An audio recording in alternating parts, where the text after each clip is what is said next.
Thank you for joining the session, and thank you for making it to the end of the day, last session of the day. Right? They're always rough. They're always rough. So it's been a great event today. So I've been really enjoying it. So, but once again, thank you for joining me. My name is Josh Carlisle. I am a principal engineer at Zscaler, and also on the community side, I'm a Microsoft MVP. And I am also here with my colleague, Neeta Rathi, and I'm a staff software engineer at Zscaler. Work with Josh. Yeah, so we're colleagues and we work together, and you're going to find out over the next 30 minutes what we have been working on. So to get started here a little bit of our agenda here. We're going to give a little bit of a platform overview about what our world looks like, because we want to give this a little bit of a context, right? So that you understand a little bit more about our solution.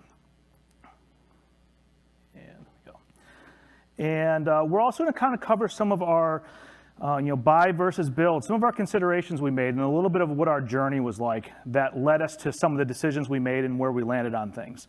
And then we're going to jump into a actual demo. You're going to see a abbreviated version of kind of what our environment looks like, a little bit of an easier to consume version that represents kind of where we landed on things.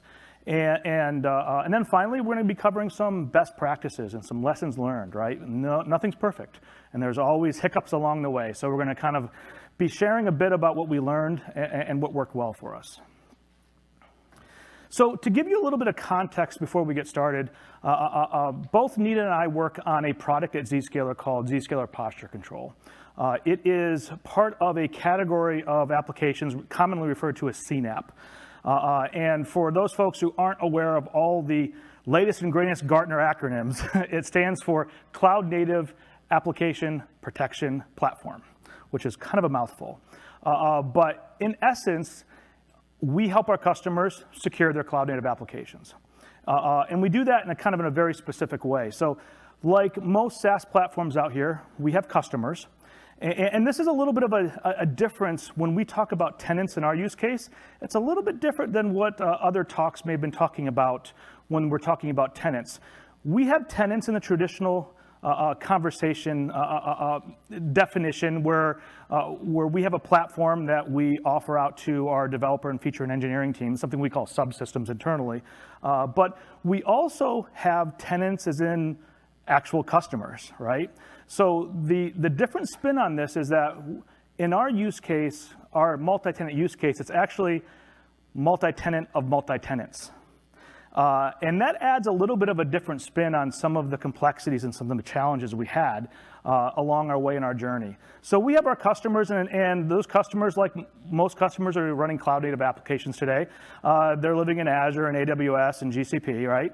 And they're also using sets of tools to both build those applications, deploy those applications, define those applications in the case of IAC. And all of those platforms provide telemetry to us, right? And what our platform does is we essentially correlate and make sense out of all that telemetry coming in to help customers understand when they have misconfigurations that can lead to security problems, when they have vulnerabilities, maybe a pack. Oops, did we lose? There we go. Okay, sorry about that. That was weird. When we have vulnerabilities, for example, if there's a package that a particular service is using that has an exploit, and we correlate it all together and help customers make their applications more secure. So that's kind of the context that we live in. We consume lots and lots and lots of data as part of that. So what does this look like from a deployment standpoint? And where does this multi-tenant of multi-tenant start to kind of tie in? Well, this was a greenfield project about 18 months ago, and that's both a blessing and a curse. We had a lot of freedom, but we had a lot of decisions that we needed to make along the way. And we secure cloud-native applications, so it makes sense that we should probably be a cloud-native application ourselves, right? So we have a lot of the traditional components that you expect from a cloud-native application. We live in the cloud. We are living in Kubernetes. We have microservices and messaging infrastructure that we host and database infrastructure and a lot of other platform components, many of which are CNCF projects. We use OpenTelemetry, we use Kata, we use just a lot of other CNCF projects to kind of help stitch together our platform. And from a traditional multi-tenant standpoint, we have multiple environments, right? And those multiple environments are deployed to what we call stamps or regions around the world. What makes things a little bit more challenging is that we also have customer-specific microservices and customer-specific components. When you're in a multi-tenant environment from a customer perspective, you have some challenges, things like noisy neighbors that you have to solve, noisy neighbor problems, things like customer data isolation, customer isolation. And some of those problems and the way in which you solve them add a lot of complexity on how you deploy applications. So we have tenant-specific microservices. Microservices are just dedicated to tenants. It's worth mentioning we use another CNCF project I mentioned a minute ago called Kata that allows us to do that in a cost-effective way. So when nothing's running, we don't pay for it. Kind of like a scale to zero, a little serverless kind of model. But we also have things like customer-specific topics and customer-specific databases. And we have to be able to kind of manage those kind of things. So when we started kind of coming up with, how do we handle, what do we want to do? How do we want to approach this? Remember, we're green field here, right? We kind of started making some decisions. We tried to start thinking about, do we want to build our own? Are we that special, right? Everybody thinks we're special. Every product's unique, but do we decide, hey, do we want to build this ourselves? Do we want to use a traditional deployment platform? Things like GitHub Actions or Azure DevOps, things that are traditional out there. Or do we want to maybe embrace a few GitOps side, right? Because GitOps, cloud native, they kind of go hand in hand. So that was definitely on there. But we had some strong considerations, right? We needed to support some of the special multi-tenancy use cases we had, tenants of tenants of tenants kind of scenario. We also were sensitive to not getting too early on new platforms because we wanted something that had some maturity and some long life.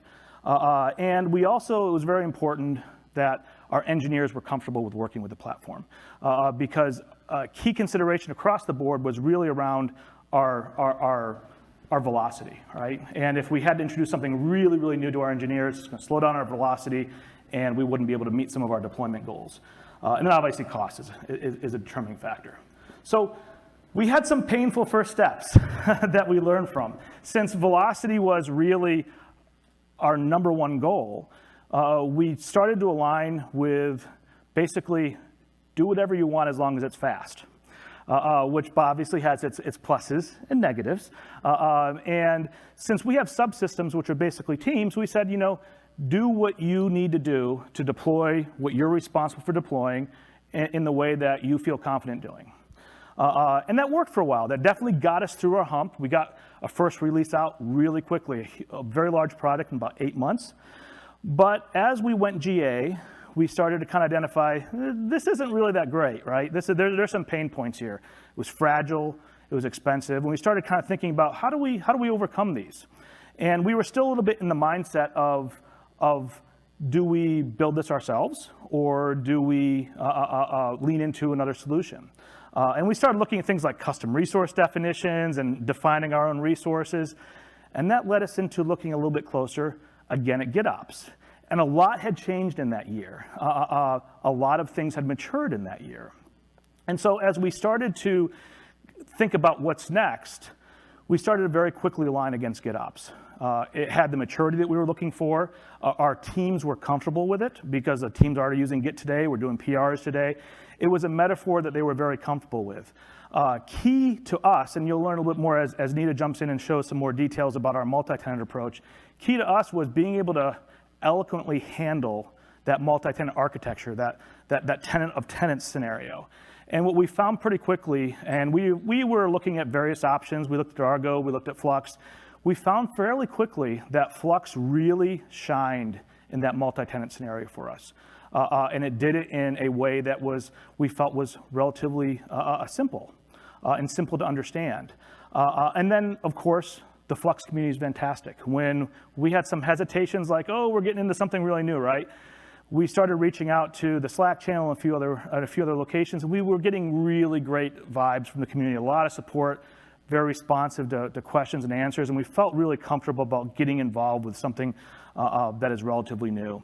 So with that kind of context in mind about what our journey kind of looked like, some of our bumps along the lines, I'm going to go ahead and pass off to Neeta, and she's going to kind of talk a little bit about what our solution actually looked like and some of the best practices around it. Yep, thanks, Josh.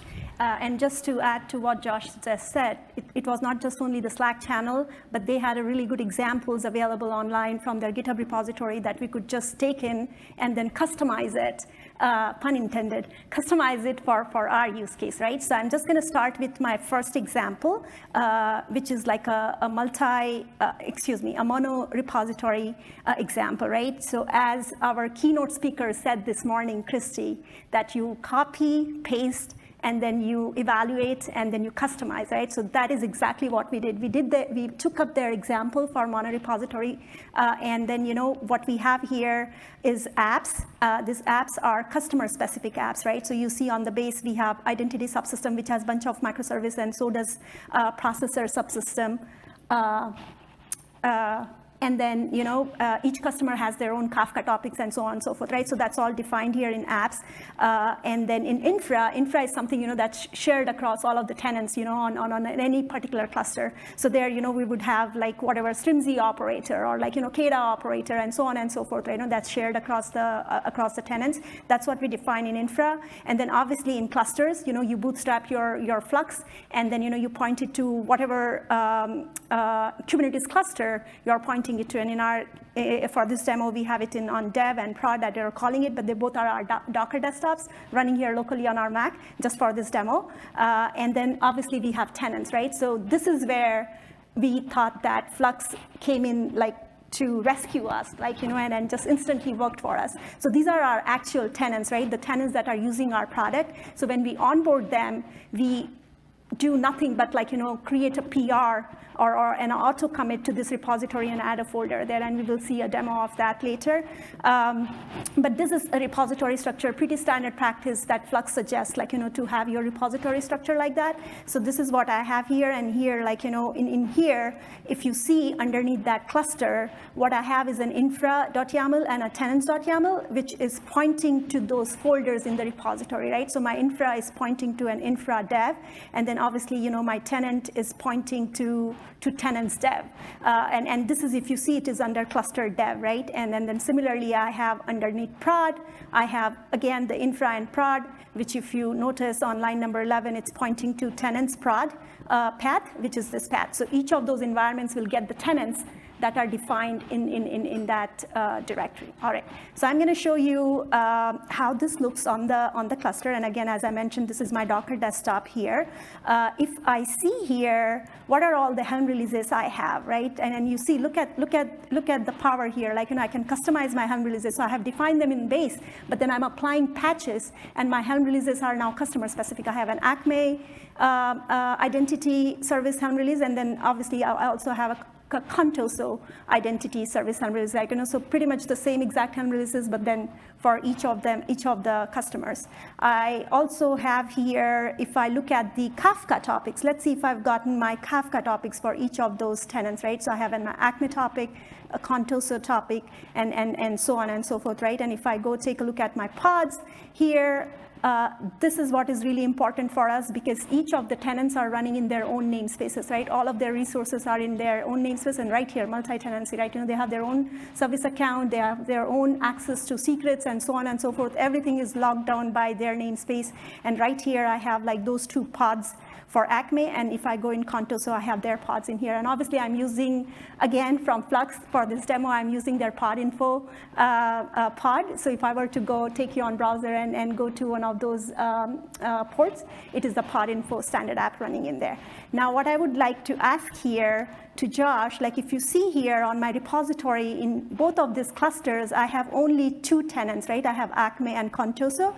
And I would like Josh to merge my PR. So here I have a PR up here opened against my repository, which is onboarding Aviato for demo. And here what I'm doing is just adding a commit to the Git repository. And what the effect should be is I should be seeing pods for this new customer. I should see a Helm release. I should see a Kafka topic for this customer or tenant. And Josh, please go ahead, merge this PR. And I'm using the handy GitHub app here. So real time here, we're going to merge this and see if this works.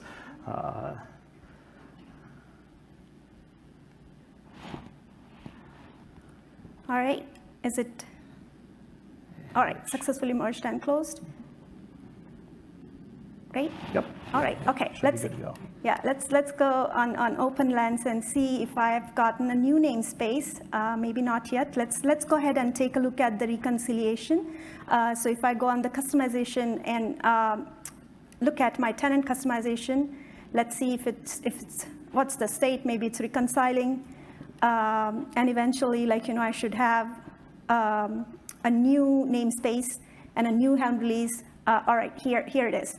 So I've got my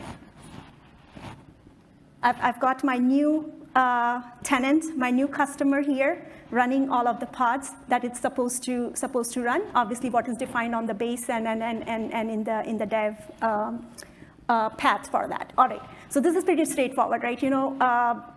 It's what Flux promises to do, and that is what it is here. But in reality, we have a mono-repository structure, right? So we have, for each of our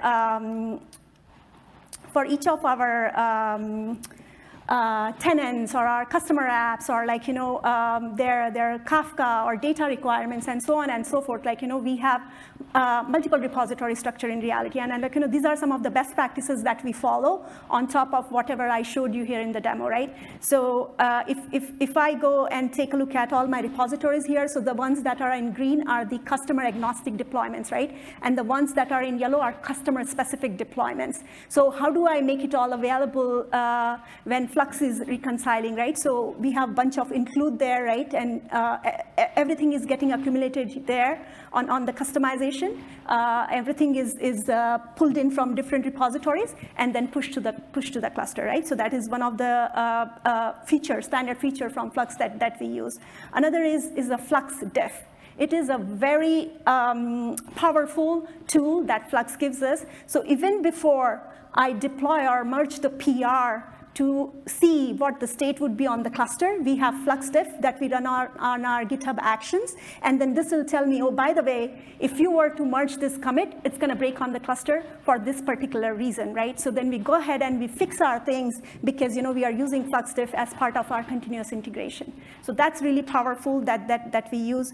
And yet another thing is obviously alerts and notifications. So we have both a provider for Slack and for Grafana. And here you see Flux is constantly reconciling and sending us notifications, and we have Slack and Grafana, and we also have generic webhooks that we do certain things based on those. So we are using all of that. And also, something really important for us is post-build variable substitution. As you can see, we have a bunch of clusters, dev clusters and staging and integration in US, West 2 region, and obviously we do on AWS, but then we also have in EU Central and so on and so forth, right? So here, we rely heavily on this post-build substitution because each of the environments have different values for those things. So we obviously define them, and then we use them depending on where we are sending our workloads to. So that's, again, really one of the best practices and really good tool that Kustomize along with Flux provides us that we use heavily. So along with all of these things, it is serving us really well because what happens now is I'm onboarding a tenant by an automatic commit, but then also I'm offboarding them. When they are done using our product, I'm offboarding them by just sending another commit and removing that folder Aviato from my repository, which Flux then reconciles because it has the purge set to true. So if you look at my tenants.yaml, here you see line number 12, not purge, prune true, which means that if a resource isn't found on that path, it will automatically go ahead and clean up all the resources and then delete the namespace. So, I don't have to keep notes and reminders for myself. Oh, by the way, this tenant is offboarded. Go ahead. Something wasn't deleted or so nothing in there. Everything happens just automatically. With that? Yeah, and I'll add to the offboarding piece, and this is something that was really meaningful for us internally. And I think different folks probably had some experience with traditional, more of a push kind of model. We were onboarding particular tenants. Maybe we had a trial, or we were doing a POV, POC with a customer, and they were ready to buy, for example, and we wanted to have a formal environment for them.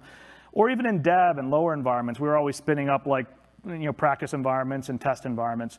And then we'd offboard them, and stuff would get left behind. And they're like zombies on your cluster, and except they're very expensive zombies. And that was a big problem for us. And the desired state kind of model was really attractive, especially for offboarding, because we had a great deal of assurity that those resources would actually get cleaned up, and we weren't paying for all these zombies sitting around in all of our environments, especially our lower environments, where developers would spin up a new tenant to test with, and then spin it back down and do that 10 times a day. And each time something would go wrong, and 20% of it would be left over, right? And that adds up day after day, week after week, right? And it also added a burden onto our DevOps team, because there was always like some manual cleanup that needed to happen, right? And so this model, this multi-tenancy model, the multi-tenancy of multi-tenancy really, really, really helped us not only save on the complexity, but on a lot of the costs as well. So that's real, go ahead, sorry. There we go. So let's, in the last few minutes we have here, and we'll leave some time for some questions as well, there's a few learnings that we had from this, right? And no product's perfect. There's always pain points, right? And these are a few of the key learnings that we had coming out of this. Our organization relied heavily on Helm charts, right? And one of the things that's super valuable, especially in production with Flux, is the ability to do drift detection, right? Someone goes in, and says, I'm just going to delete this X resource, right? I'm going to delete whatever it may be. And there's a self-repair aspect of it, right? That'll repair itself pretty quickly. And that works as expected for typical deployments. If you're deploying with the YAML, your normal manifests, or if you're even using Kustomize, it works as expected. One of the challenges we had is that traditionally, and this has changed, but the Helm charts didn't have the same level of drift detection that we expected. And what that meant is that someone went in and messed with a resource. If they deleted the Helm chart, things would reconcile, it would come back. But if they deleted a resource that the Helm chart deployed, then we didn't get some of the expected behavior. Now, it's worth mentioning we were able to work around this issue with notifications and some of the different tools that we had that Neeta showed you about understanding when things are happening. And we were able to get around that, but it caused us a few hiccups. But luckily, there's actually a new, and I believe it's in preview right now. It's in preview to manage when you're using Helm charts to do the drift detection that you expect. So even though it was a pain point for us, if this is new for your environments, it may not be a pain point for you guys. But it is, we will be waiting until it goes GA, so we have a little bit of there. The other aspect that caused us a few challenges is there's no real super powerful admin console, right? Now, once again, we were able to kind of address this by spinning up some really nice Grafana charts. We had lots of telemetry. We had no shortage of data points coming in. We had no shortage of visibility. But for folks who weren't familiar with Flux and they were like, just give me a web page I can hit that shows me admin stuff, right? We didn't quite have that experience. So we had to do a little bit of work ahead of time to deliver on some full-featured full-featured Grafana charts and some other dashboarding tools that allowed us to kind of get the visibility for the folks that needed it. The other thing we ran into is we're in a very large environment, hundreds of microservices, right? And as you probably noticed, even more so when we're doing tenant-specific, right? And what we found over time as well is that we had to kind of tweak a little bit of how often we want to reconcile certain types of resources. So we want to reconcile our tenant-specific resources pretty quickly because they might be spinning up and spinning down. We deploy things like Neo4j and Mongo and other aspects. Those we don't need to reconcile too often. If we're reconciling those too often, we're probably doing something wrong, right? So all those reconciliations do cause overhead in the cluster. And these days with hundreds of operators from various solutions all landing on your cluster, right? We found that we needed to tweak a little bit of that reconciliation, how often, how frequently we want to reconcile stuff, because we were adding a lot of unneeded overhead onto our cluster with frequent unneeded reconcile cycles. The last thing, and this is more of an interesting anecdote, is most people here are probably familiar with the garbage in, garbage out kind of statement. If you have badly defined deployments, they stand out exceedingly 10 times more when you're doing Flux, because every time you reconcile, it will let you know that you're doing something you shouldn't be doing, as opposed to what would normally take the place of manual. So the quick story that we were telling is that, and lucky this was just in dev, most folks are aware of different policies in Kubernetes around persistent storage and non-persistent storage. And if you don't define your storage with the way that you want to define your storage to be maybe more persistent, and someone maybe happens to in dev goes and deletes something, and Flux will reconcile it, you will lose that storage, right?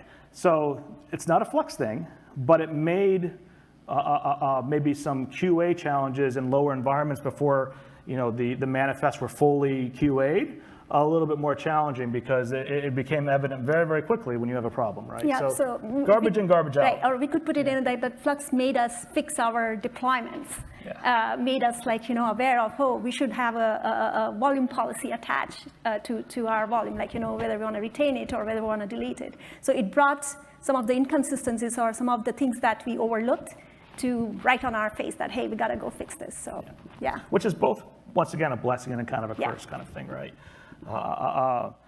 One thing I want to mention as we kind of wrap and open up for any questions is the demo that Neeta did, that's all available up on a GitHub repo.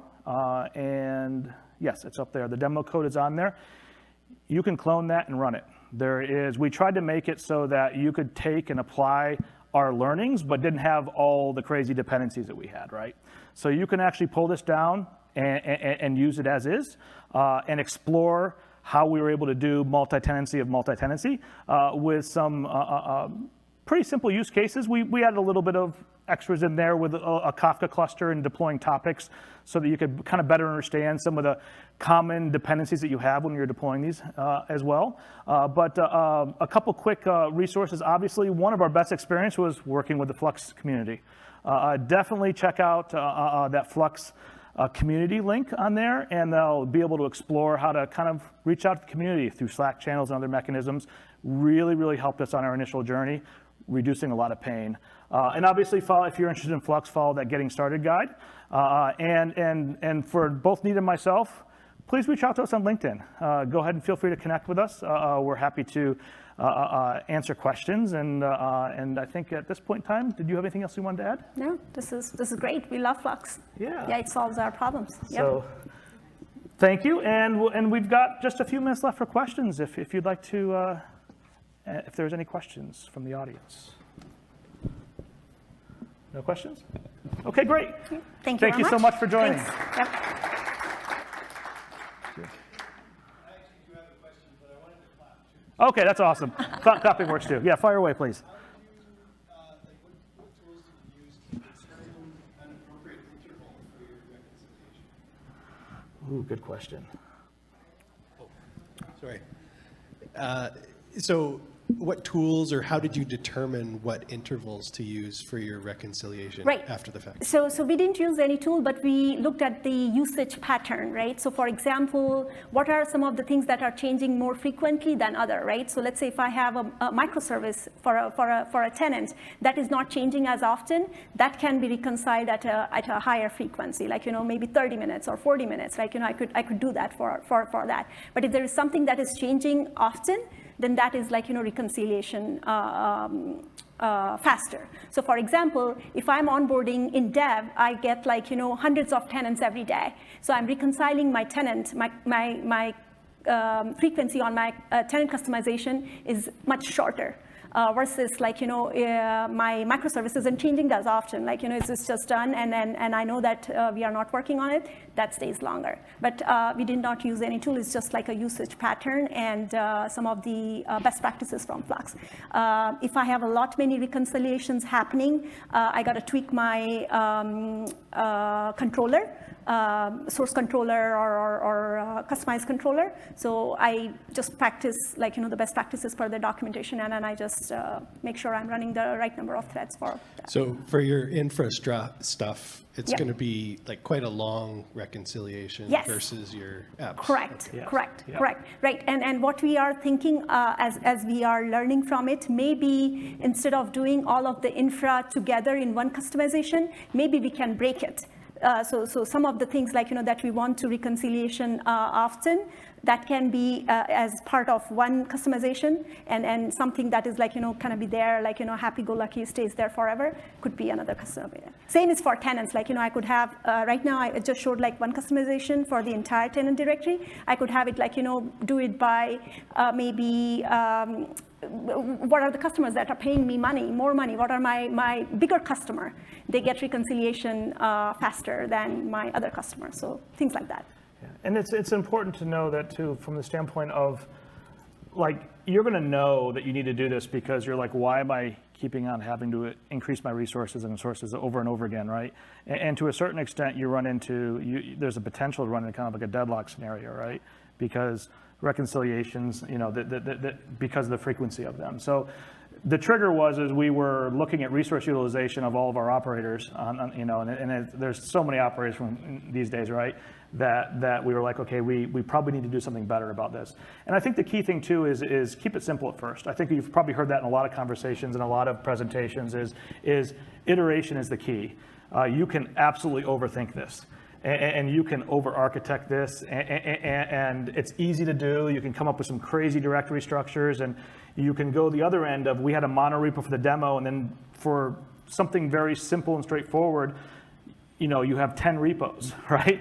Breaking things out. And so keep it simple, and watch the telemetry, and it will guide you on kind of what direction you need to grow. Watch, how the patterns that the developers are doing PRs on, right? What are they triggering, so on and so forth. And the nice thing is, and once again, we had a really good experience with working with Flux. It was super flexible to allow us to evolve. It wasn't a big deal to go, okay, we need a little bit more structure here, or here, let's pull this out, put it in a different repo. It wasn't a big deal. It wasn't a scary thing. To be able to do that. Yeah, and another thing is also what it does good for us is the dependency management. So if I know that if my Helm chart A needs B and C and D before it can reconcile that, right? So I can do that on my Helm release, throw in the dependencies that it needs. And what it means that Flux will only make sure that those dependencies are available before it reconciles that chart again, right? So I'm defining those for my Helm releases, so it is not constantly So we don't want a scenario where we're spinning up a service that uses a topic that hasn't been created yet. Yeah. Or referencing a database that hasn't been created yet, things like that. So, but good question, good question. Any other questions? Anything from Flux creators? Are we doing things right? Is there anything we can improve? For Flux creators, did we just scare you? No. Yeah, so I guess right now, we have maybe a bunch of customers, right? Yeah. But we are definitely looking into seeing, once we have customers in thousands, how are we going to scale our Flux controllers? And obviously we're going to have some, oh my gosh, kind of moments. And we will reach out to you, and obviously we're going to fine-tune our controllers to see. And we're going to iterate, right? We're going to learn. We're going to and hopefully we'll come back here and maybe next year and say, this is what happened when we had 5,000 customers, right? And this is what we did. It's a good place to have 5,000 customers. It's a good problem to have, right? It's a good problem to have. But we're pretty confident in where we landed in this, and we're having some really, really good early and midterm successes on this. Our developers are happy with it. We feel like we're getting the velocity that we want from it. So we're pretty happy with where we landed, but we know we're going to learn, we're going to grow, we're going to probably make some mistakes, and hopefully we'll share those and what we did for them. So, yes. Have you seen sharding support for Flux? Say that again? Sharding support? No. Have you seen the new sharding support? No. I have not. No. You should check it out. All right, okay. All right. Thank you for giving us a good homework. Yes, we have some homework now, sharding support, absolutely. Where would we improve with that? What would we improve? What you can do is if your Flux controllers are bottlenecking because you have too many, I'm assuming you're going to need this before you hit 5,000 or 10,000 customers, Probably. because we have a couple of people who said this is a blocker for us. Okay. So it was sort of fast-tracked into the GA. So it's in, I think we have 2.0.0-RC.2 now. So you can check it out and see if it solves a problem for you. Awesome, okay. Yeah. And please mention your name. Oh, I'm Kingdon. I'm a Flux maintainer. There you go. Thank you. You're on record now. So, but thank you so much. I hope everybody, I know this is the last show of the day, but I hope everybody is not, there's more? Okay, there's more, sorry. Okay. Thanks. We're still going, okay. Well, enjoy the rest of the day and enjoy the rest of the conference. Thank you very much. Thank you.